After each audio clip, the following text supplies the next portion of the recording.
네, 오늘은 아주 반가운 사람을 만났어요. 오늘 새벽에 새벽 기도를 하는데, 새벽 예배를 드리고 새벽 기도를 하는데, 하나님께서 환상을 보여주셨어요. 무슨 환상을 보여주셨냐면은, 계곡이에요. 바위가 엄청나게 높고, 바위가 많은 계곡의 관광객 같아요.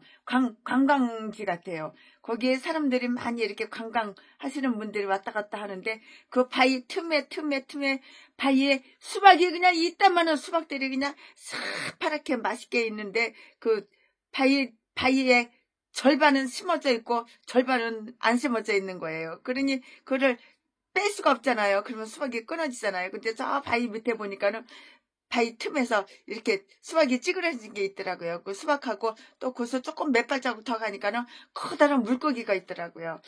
근데 물고기가 죽은 물고기가 아니고 살아있는 물고기인데 살이 투슬투슬하게 찐 거예요. 그걸 가지고 제가 집으로 왔어요.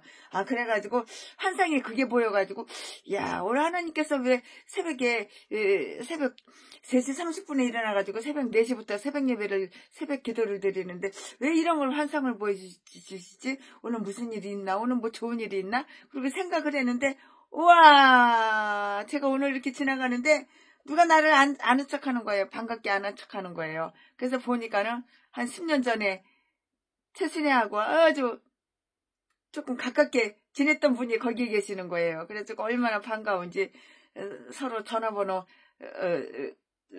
가르쳐주고 공유하고 그리고 참 반가웠어요. 아이고 참. 오늘 좋은 일이 참 많았습니다. 좋은 일이 두 번씩이나 있습니다. 뭉티기 좋은 일이 두 번씩이나 있었습니다. 어떻게 그냥 최순애를 알아보고 그냥 별 볼 일 없는 최순애를 갖다가 10년 동안 못 봤는데 어떻게 최순애 얼굴을 알아보더니 단박에 하는 거야. 최순애 목사님! 그리고 그냥 반갑게 그냥 내 손을 덥석 잡는 거야. 아이고 참. 그래가지고 참 반가웠습니다. 아유. 오늘 좋은 일이 두 번이나 있었어요. 그리고 한 번은 또 다른 건데, 그거는 말하면 너무 길어서, 그거는 생략하고. 오늘은 사무엘하 9장 강의 설교를 하겠습니다. 오늘 사무엘하 9장에 기록된 그 일들이 있는데요. 오늘 사무엘하 9장에 기록된 그 일은 모두 다 다윗이 요나단을 생각하면서 그의 자손에게 베푼 그 자비에 대해서 다 기록한 이렇게 것이에요. 그는 자비롭게도 사울의 집안의 후손이 있는지 다 알아보는데요. 다 알아본다고요. 그리고 무비보셋이 있음을 알아내요. 무비보셋이 있었구나. 무비보셋이 있네. 그리고 무비보셋이 있는 것을 알아낸다고요. 이 말씀은 1절부터 4절까지. 무비보셋이 그 앞에 인도되자 자비롭게 영접을 하는데요. 이 말씀은 5절부터 8절까지. 다윗은 그와 그의 권속에게 아주 친절한 배려를 다 해요. 이 말씀은 9절부터 13절까지. 자, 지금부터 설교 제목은 요나단을 기억한 다윗. 지금부터 본문 말씀은 사무엘하 9장 1절부터 8절까지. 1절. 다윗이 가로되 사울의 집에 오히려 남은 사람이 있느냐? 내가 요나단을 인하여 그 사람에게 은총을 베푸리라 하니라. 2절. 사울의 종 하나가 있으니 그 이름은 시바라.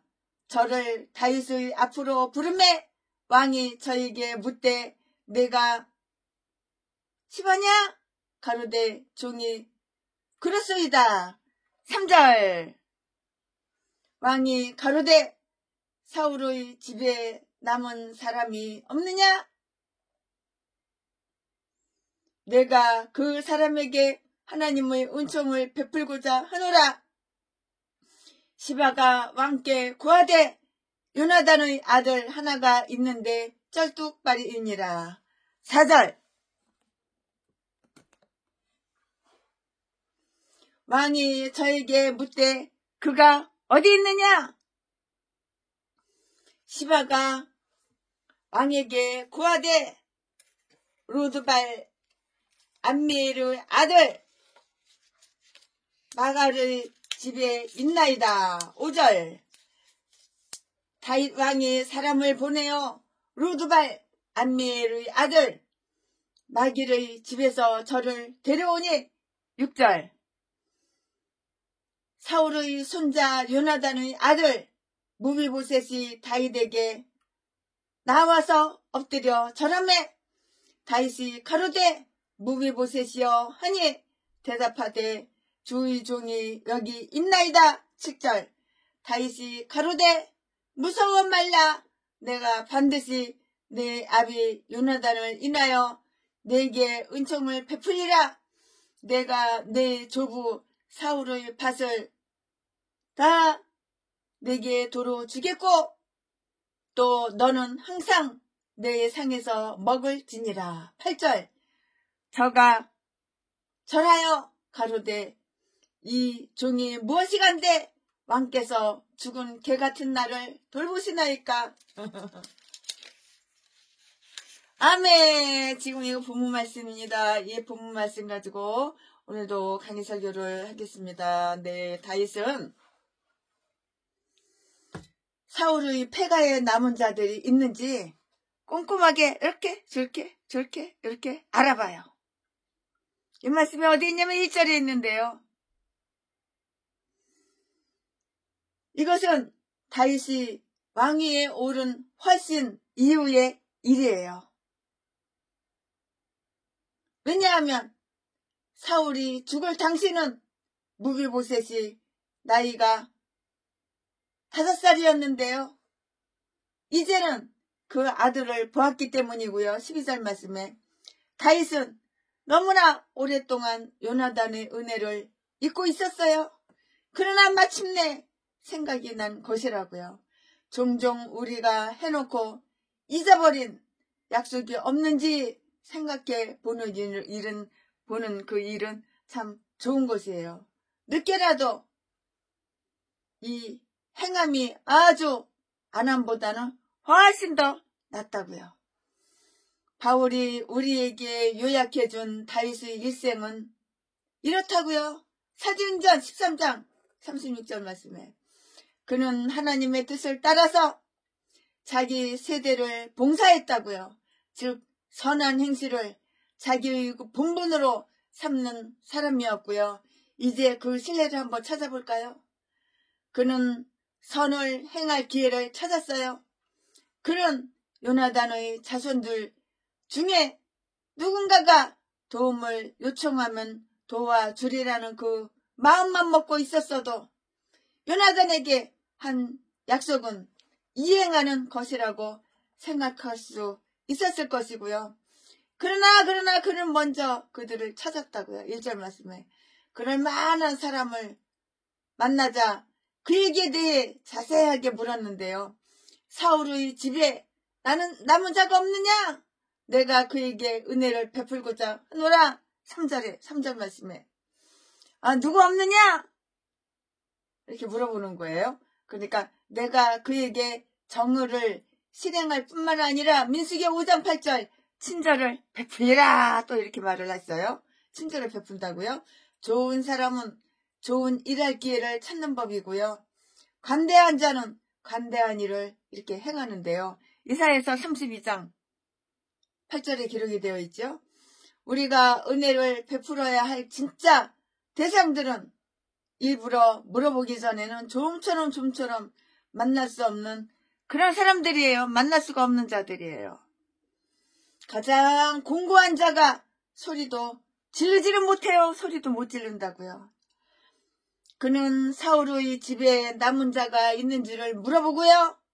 그들에게 요나단으로 인하여 자비를 베풀겠다고 이렇게 한다고요.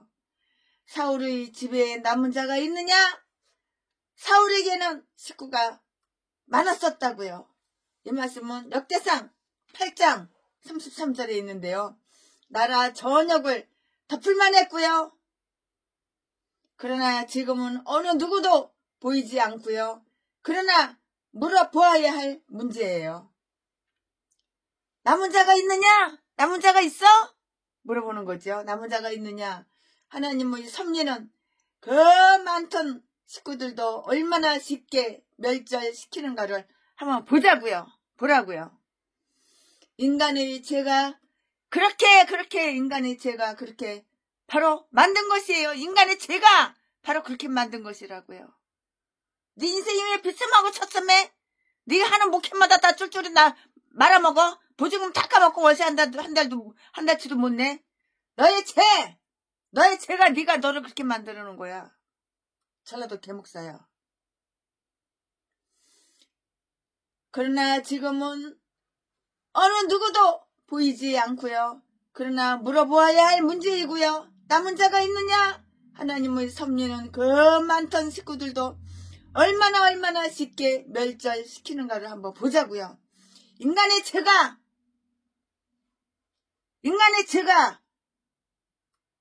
너가 나를 그렇게 만든 것이라고. 사울의 집안은 유혈을 좋아한 집안이었으니 그렇게 말해도 이상할 거 하나도 없어요. 이상할 거 전혀 없어요. 21장 1절에 그러나 하나님은 비록 아버지의 죄를 자손에게 갚았지만 다윗은 그러고자 하지는 않았어요. 그렇게 하지는 않았다고요. 사울 때문이 아니라 요나단을 위해서 내가 자비를 베풀려 하는데 누구 남은 자가 없는가? 사울은 다윗의 숙적이었잖아요. 그러나 다윗은 진심으로 그의 집안에 자비를 베풀려 하고 있고요. 사울 집에 남은 자가 있느냐? 내가 그들을 멸하여 나나 나의 후계자에게 더 이상 방해거리가 못되게 하리라. 그는 이런 식으로 말하지를 않았어요. 이런 식으로는 말하지 않았다고요. 기드온의 집안 중 하나라도 남겨두지 말자는 것이 아비멜렉의 정신이었어요. 아비멜렉은 그래요. 그런 사람이에요. 아비멜렉의 정신이었다고요.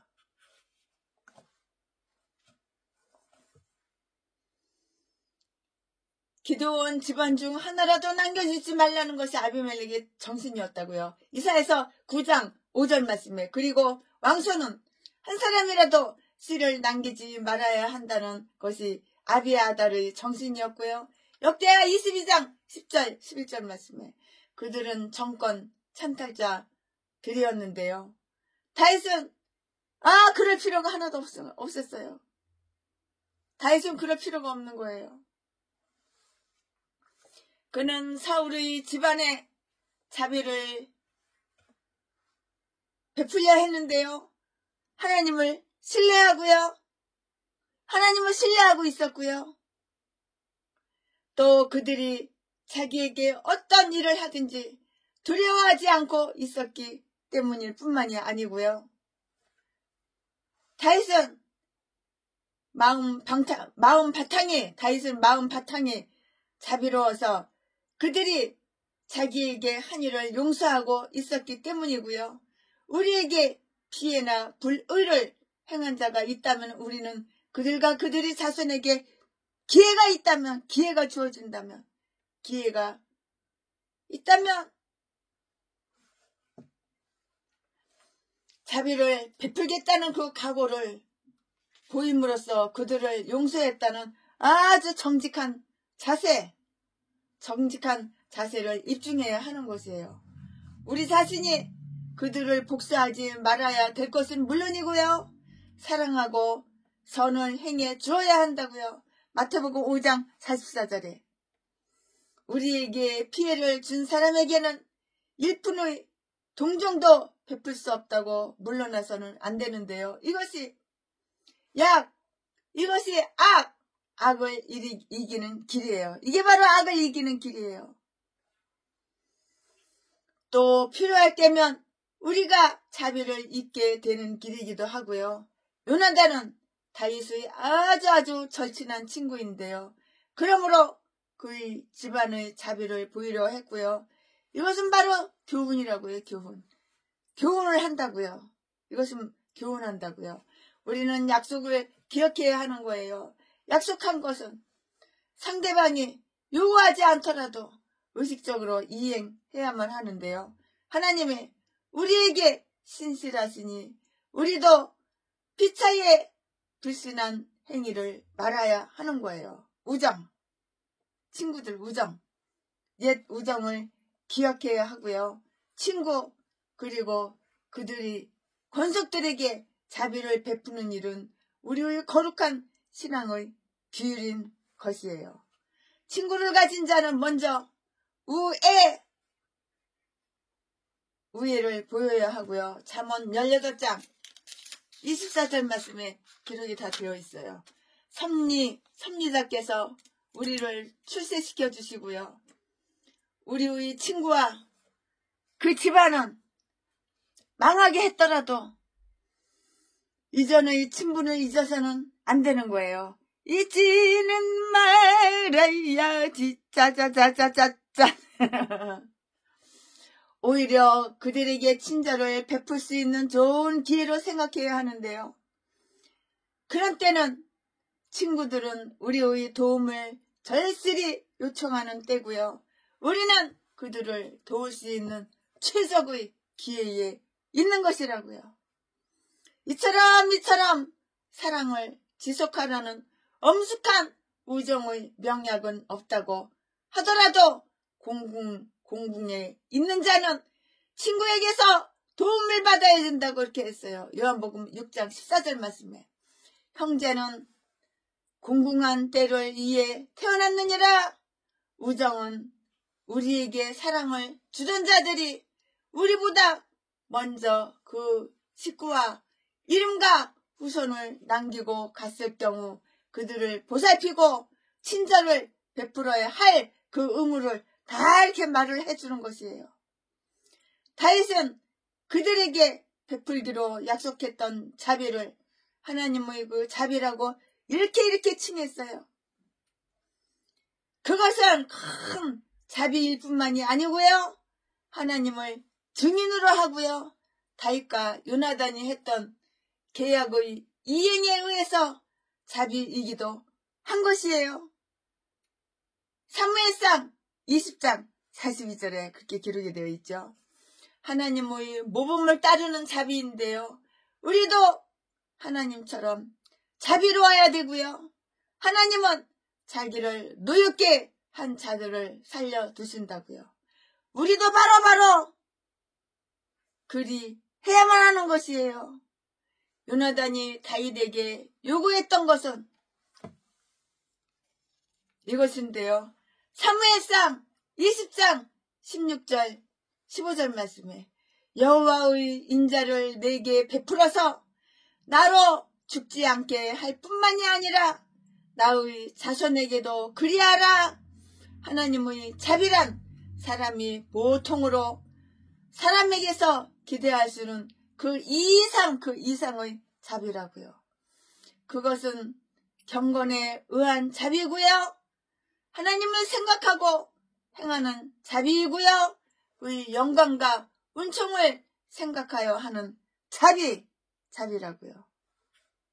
무비보셋 요나단의 아들에 관한 정보가 다 들어왔어요. 무비보셋. 시바라는 사람은 사울과의 늙은 나이가 많은 그런 종이었어요. 그는 집안 사정을 다 이렇게 알고 있었는데요. 그를 불러서 조사해서 요나단의 아들이 살았으나 짤른발이 장애인이라는 그 소식을 다 듣게 돼요. 근데 왜 그렇게 되었는지는 앞에서 말씀드렸잖아요. 4절 말씀에 다 드렸잖아요. 그리고 지금 그를 묻혀서 살며 아마 요단 건너편에 있는 길르앗 그 로드빌에 있는 자기 어머니의 한 친척과 같이 살 것이다 라고 이렇게 했어요. 그는 거기서 잊혀졌어요. 죽은 사람처럼 마음에서 떠났다고요. 시편 32편 12절 말씀에 그저 묻혀 사는 것이 그에게는 더 아주 편안했겠죠. 더 편안하죠. 묻혀서 사는 게. 옛날의 영광을 잊을 수 있었기 때문이에요. 옛날에 그 영광을 다 잊어버릴 수가 있었기 때문이라고요. 그를 궁전으로 데리고 왔어요. 궁전으로 데리고 왔다고요. 왕은 아마 시바를 보내요. 예루살렘으로 신속히 데려오게 했는데요. 5절 말씀에 그래서 마질의 수고를 덜어주었고요. 아마도 무비보셋의 이야기를 해준 시바에게서는 상급을 주었을 것인데요. 이 마길은 마음에 퍽 관대한 사람 같아요. 다윗이나 그의 정부에 대해서 어떤 반감을 가져서가 아니고요. 한 임금의 아들에게 동정을 베푸는 심정으로 무비보셋을 함대했던 것이고요. 나중에 그가 압살롬을 떠나와서 다윗에게 자비를 베푸는 것을 보게 되는데요. 마길은 마하나임에서 왕이 공고했을 때 그에게 음식을 제공해준 그 자들 중에 한 사람이에요. 17장 27절에 기록이 되어 있어요.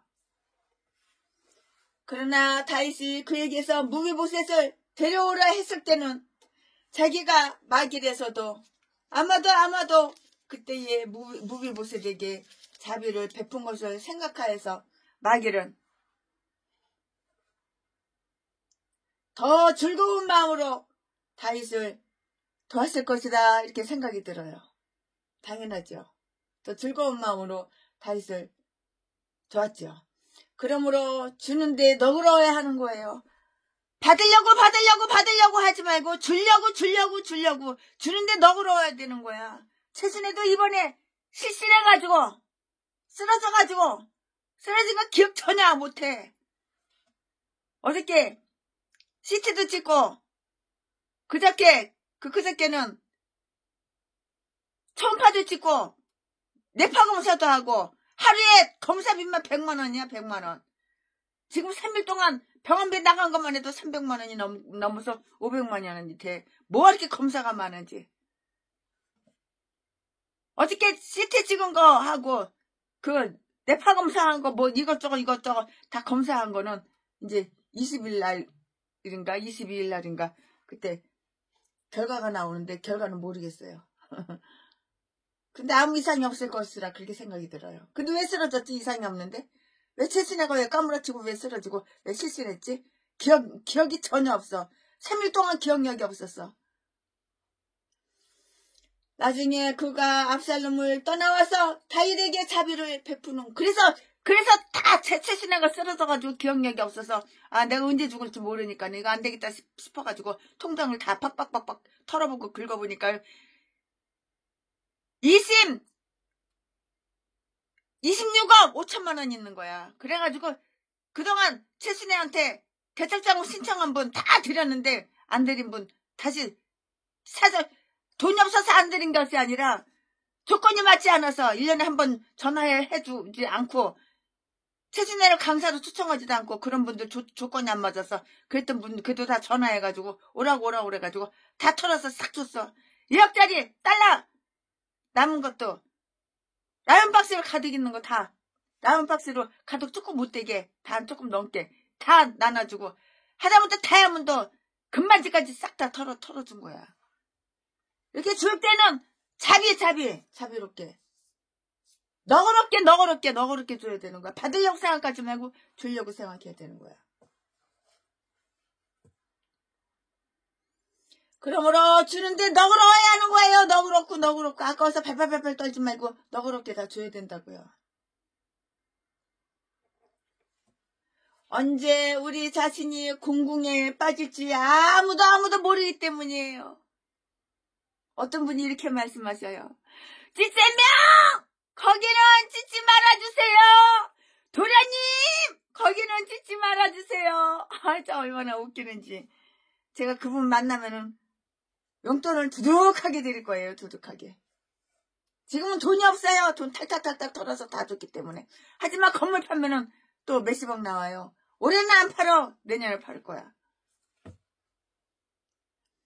언제 우리 자신이 공궁에 빠질지 하지만 최순애는 돈 100만 원도 없고 돈 1억도 없고 돈 1000만 원도 없어도 중학교 선생을 23년 했기 때문에 연금이 나와. 연금이 평생 목숨 끊어지는 날까지 연금 나와. 그러면 라면이라도 사 먹고 김밥이라도 사 먹어. 굶어 죽지는 않아. 아마 그에게 무비보셋에게 자비를 베푼 것을 생각하여 마길은 더 큰 즐거운 마음으로 다윗을 도왔을 것인데요. 그러므로 주는데 너그러워야 되는 거예요. 받으려고 하지 말고 주는데 너그러워야 한다고요. 언제 우리 자신이 궁궁에 빠질지 아무도 모르기 때문인데요. 물을 주는 자가 물을 받게 되리라. 잠언 11장 25절 말씀에 무비보셋은 다윗에게 나와서 깍듯하게 이렇게 부복했어요. 그는 짧은발이었지만 엎드려서 절을 했고요. 6절 말씀에 다윗도 요나단이 왕위에 오르려고 했을 무렵에 그에게 그렇게 영예를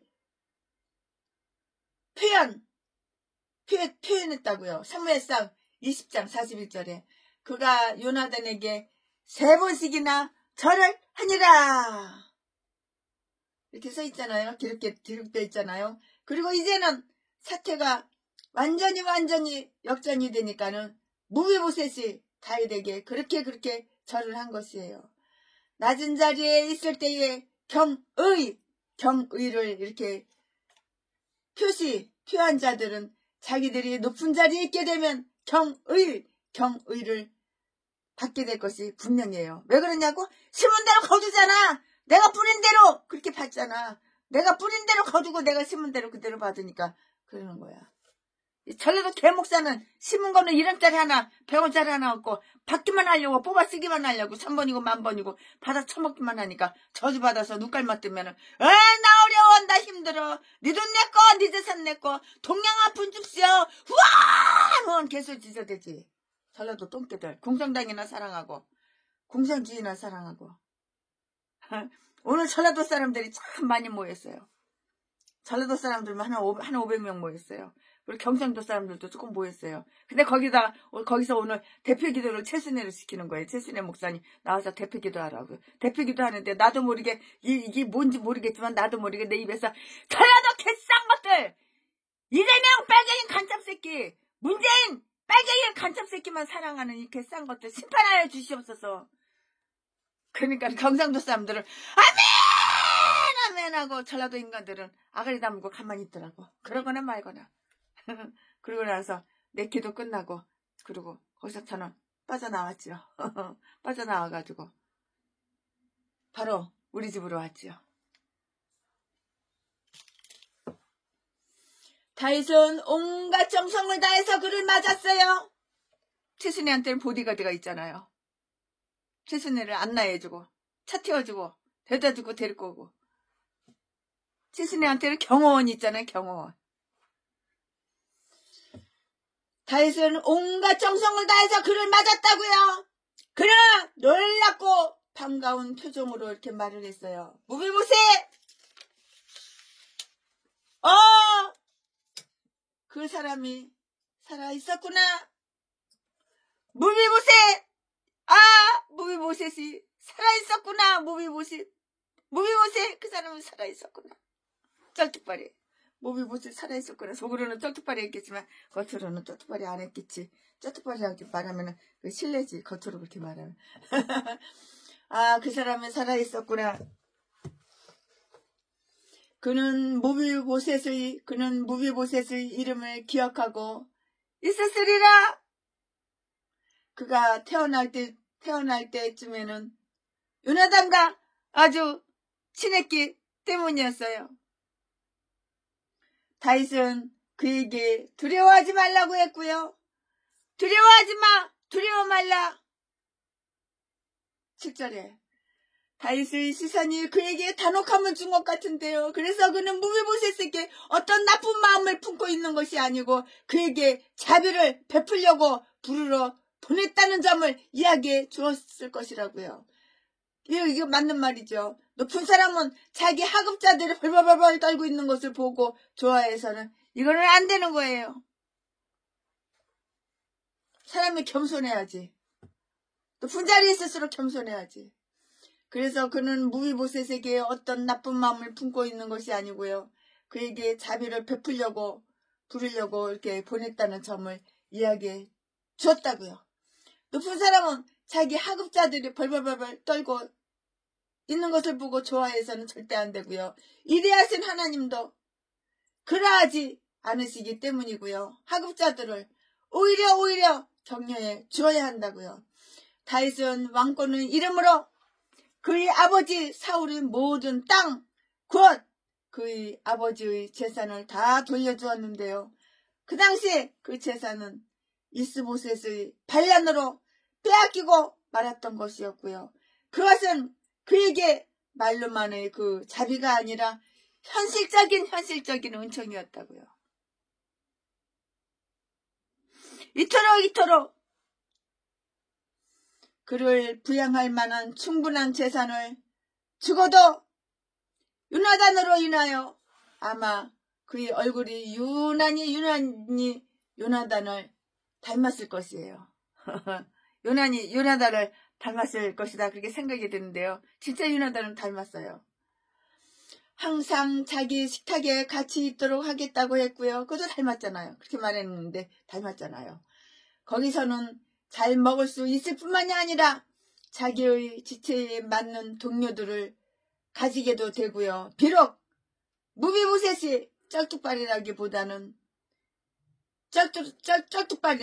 쩔뚝발이 절름발이라고 보기에는 흉했고 일을 하기에는 그리 적합하지가 아니했잖아요. 쩔뚝발이가 어떻게 일을 할 수가 있어요? 뭐 무거운 거를 들 수가 있어. 힘든 일을 할 수가 있어.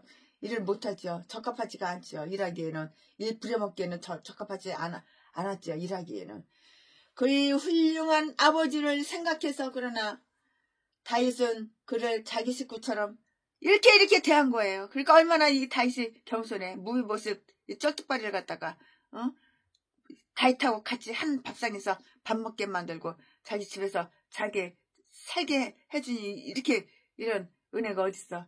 옛날에 그 무비보셋 아버지 아비를 생각해서 그러는 것이라고. 무비보셋은 지극히 겸손한 마음으로 이 은혜를 수락했어요. 그는 마치 빚이라도 받듯이 빚진 거. 돈을 꿨어? 못 갚아서 이렇게 빚이잖아. 그 빚을 다시 받듯이 모든 자비를 취해버리고 그런 것은 친구들에게도 하찮은 것이라고 이렇게 생각하지는 않았다고요. 그 반대라고요. 그 반대. 다윗이 베푸는 은혜에 놀랬지요. 무비보셋의 8절에 주중이 무엇이간데 주께서 죽은 개 같은 나를 이처럼 돌아보시나이까? 참 겸손한 마음. 자기 주제를 알아. 그는 얼마나 자기를 낮추었는가? 이거보다 더 낮출 수가 있어요. 최고로 낮췄죠. 한 방백의 아들이요. 임금의 손자였지만 그는 자기를 다윗 앞에서 죽은 개라고 이렇게 칭했어요. 자기가 자기한테 죽은 개라고 이렇게 칭했다고. 살아있는 개도 아니고 죽은 개. 죽은 개 갖다 뭐 하겠어? 보신탕이나 끓여 먹을까? 뭐 할 일 있어? 죽은 개가 뭐 집을 지켜? 뭐를 해? 주인 온다고 뭐 반갑다고 꼬리를 쳐. 아무것도 못하지. 이토록 하나님의 섭리가 낮아지게 만들었을 때는 스스로 겸비한 마음을 지니는 것이 마땅하다고요. 만약에 하나님이 우리의 처지를 낮추시고 우리의 사기를 자아시켰다면 우리는 편한 마음을 갖자고요. 그렇게 겸비한 자는 다시 높아질 것이에요. 겸손하면 하나님께서 높여주시는 거야. 그는 또 다윗을 얼마나 찬양했는가. 마음만 있었다면 다윗을 헐뜯기도 쉬웠을 텐데요. 다윗이 내 아버지의 재산을 돌려준다고? 그것은 내 것을 내게 주는 것일 뿐이다. 같은 그 식탁을 사용한다고? 똑같은 다윗과 똑같은 식탁을 사용한다고? 그건 나를 감시하려는 정략이다. 이렇게 개소리, 오해, 삐딱한 눈깔이 돌아가서 삐딱한 눈깔로 이렇게 말하는 것일 수도 있겠지. 나를 감시하려는 정략이다. 그렇게 말할 수도 있었을 것이에요. 그러나 무비보셋은 다윗의 말을 모두 다 존중하고요. 아주 큰 자비로 받아들였고요. 자기를 지극히 낮추었다고요. 이 말씀이 어디 있냐고 사무엘상 18장 18절에 다 기록이 되어 있어요. 그러니까 한번 읽어보시고 참조해 보시면 좋을 것 같아요. 자, 지금부터는 설교 제목이 바뀌어요. 본문 말씀이 바뀌어요. 지금부터 설교 제목은 무비보셋에게 베푼 호의. 지금부터 본문 말씀은 사무엘하 9장 9절부터 13절까지. 9절, 왕이 사울의 사환 시바를 불러서 이르되 사울과 그 온 집에 속한 것은 내가 다 내 주인의 아들에게 주었느니. 10절, 너와 내 아들들과 내 종들은 저를 이하여 밭을 갈고 거두어 내 주인의 아들을 공개하라. 공개하라. 그러나 내 주인의 아들 무비보셋은 항상 내 상에서 먹으리라 하니라. 시바는 아들이 15이요 종이 20이라. 11절, 왕께 구하되 내 주 왕께서 온갖 일을 종에게 명하신 대로 종이 준행하겠나이다 하니라. 무비보셋은 왕자 중 하나처럼 왕의 상에서 먹으니라. 12절, 무비보셋에게 젊은 아들 하나가 있으니 이름은 미가더라. 무릇 시바의 집에 거하는 자들은 무비보셋의 종이 되니라. 13절, 무비보셋이 항상 왕의 상에서 먹음으로 예루살렘에 거하니라. 그는 두 발이 다 쩔뚝이었더라. 한쪽 발만 쩔뚝이 아니라 두 다리가 다 쩔뚝 된 거야. 참, 부모가 그냥 애기를 그냥 5살 먹은 애기를 업고 그냥 냅다 뛰다가 그냥 애기가 툭 떨어져가지고 두 다리가 뼈가 부러졌는지 어떻게 됐는지 자우지가 쩔뚝발이가 된 거야. 아멘. 이거 오늘 본문 말씀입니다. 이 본문 말씀 가지고 또 강의 설교 이어서 쭉쭉쭉쭉 하겠습니다. 무비보셋 문제가 일단락 쳐요. 그의 아버지의 재산 소유권이 그에게 확정되고요. 시바가 그 증인이 되는데요. 9절 말씀에 아마도 사울은 그의 아버지도 부자였으므로 재산이 펑 많았을 것이다 이렇게 생각이 드는데요. 부자니까 재산이 많았겠지. 사무엘상 9장 1절 말씀에 땅과 포도원을 물려받았고요. 사무엘상 22장 7절에 그것이 얼마나 되든 이제는 무비보셋이 주인이 되었다고요. 그 재산 관리는 시바에게 일임되었는데요. 시바는 내용을 잘 알고 있으니 관리도 잘할 수 있었고요. 그의 아버지의 종이었으므로 믿을 수도 있었고요. 많은 식구와 하인을 거느리고 있으므로 그 일을 하기에 충분했으리라고요. 그렇게 생각이 들어요. 10절 말씀에 아멘. 이리하여 무비보셋은 아주 편안하게 이렇게 편안하게 되었다고요. 무비보셋이 염려 없이 아무런 근심 걱정 염려가 없어.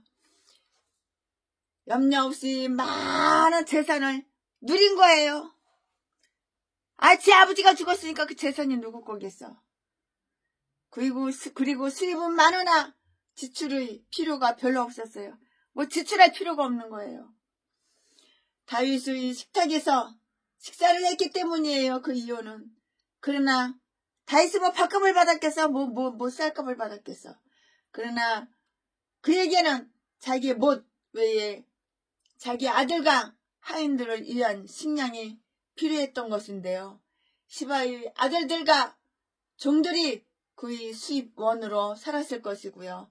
아마도 그래서 그들이 수요가 여기서 나왔죠. 아들이 15명, 종이 20명이라. 아마 이들은 그 수입의 전부를 필요로 했을 것이고요.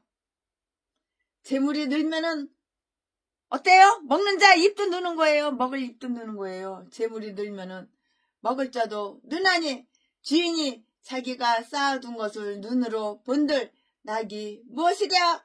전도서 5장 117절. 수입이 많으면 그만큼 지출도 많은 거야. 나가는 것도 많은 거야. 시바의 집에 거하는 모든 사람들이 무비보셋의 종이 되었고요. 종이 되었다고 했는데요. 12절에 그들은 모두 무비보셋 덕으로 먹고 살았다는 그 구실을 붙인 것이고요.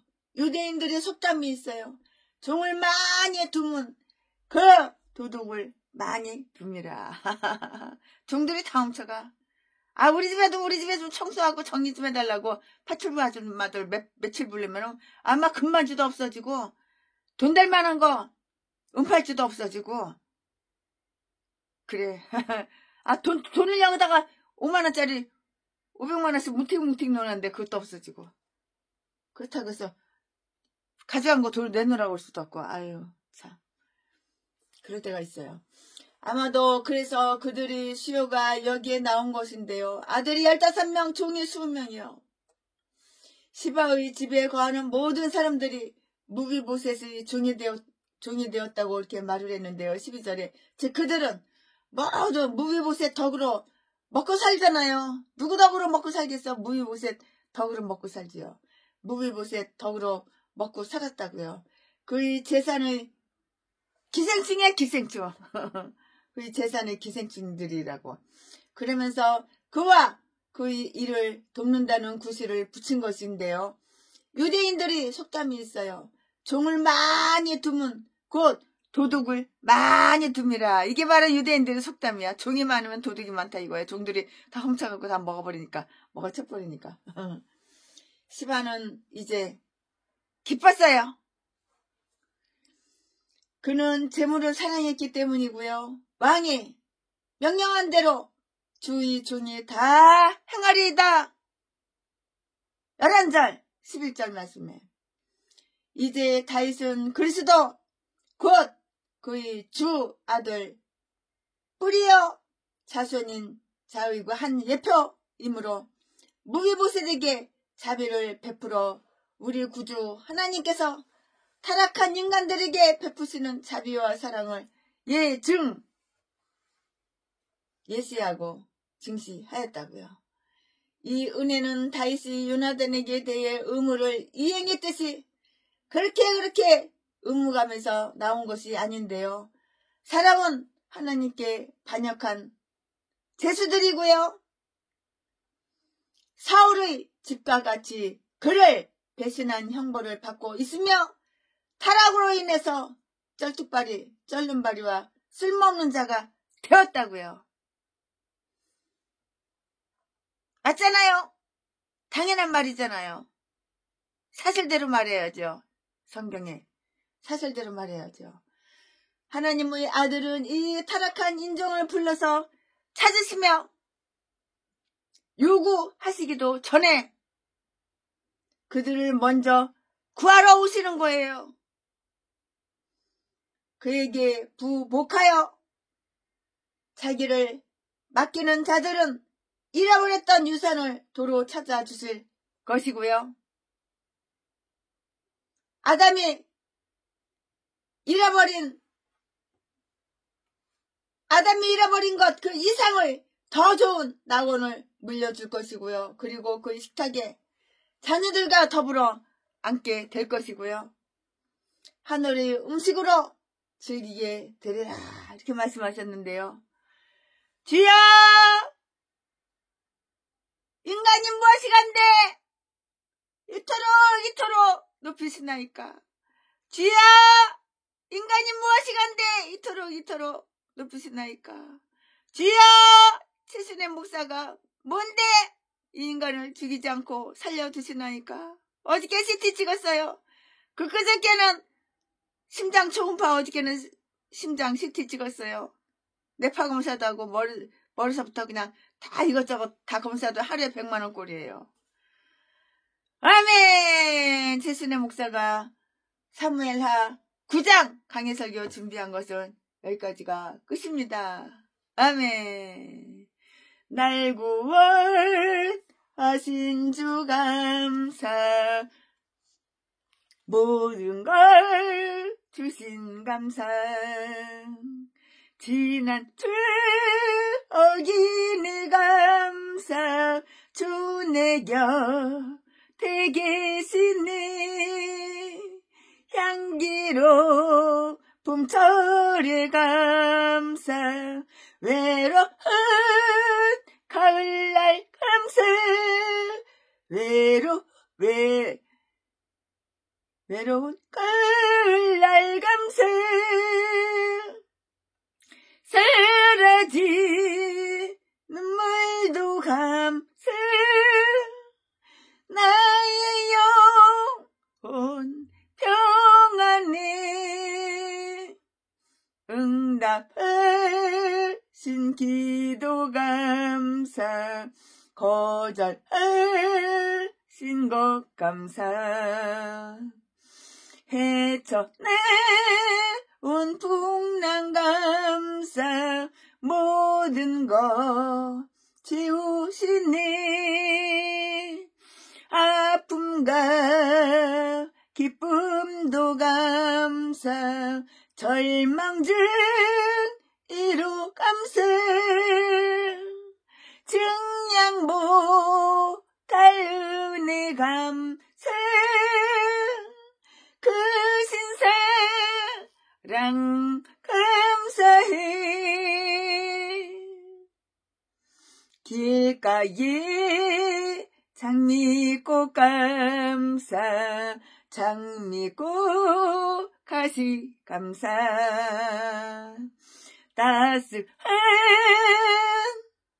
따스한 가정 희망 주신 것 감사, 따스한 가정. 예수 신랑하고 최순애하고 두 식구 따스한 가정 얼마나 감사한지 몰라요. 하지만 바깥에 나가면 아는 사람 수천 명 수만 명이야. 오늘 아침에도 300명이 모이는 곳에 최순애가 가서 대표 기도했어. 동영상은 안 찍었지만 기쁨과 슬픔도 감사. 300명이 뭐야? 전라도 인간들만 300명. 경상도 사람 합치면 한 330명, 350명 됐을 거야. 경상도 사람은 조금밖에 없어. 기쁨과 슬픔도 가. 최순이는 팔도강산에 다 집이 있어. 최순이는 팔도강산에 다 기도처가 있어.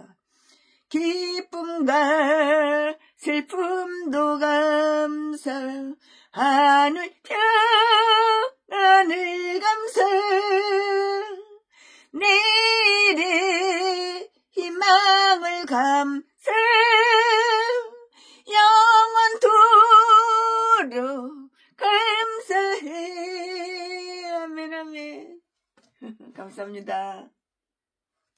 예수로 나의 구주 삼고 성령과 피로써 거듭나니 이 세상에서 내 영혼이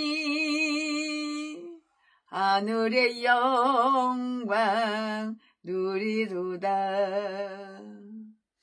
이것이 나에게 간증이요 이것이 나의 찬송의새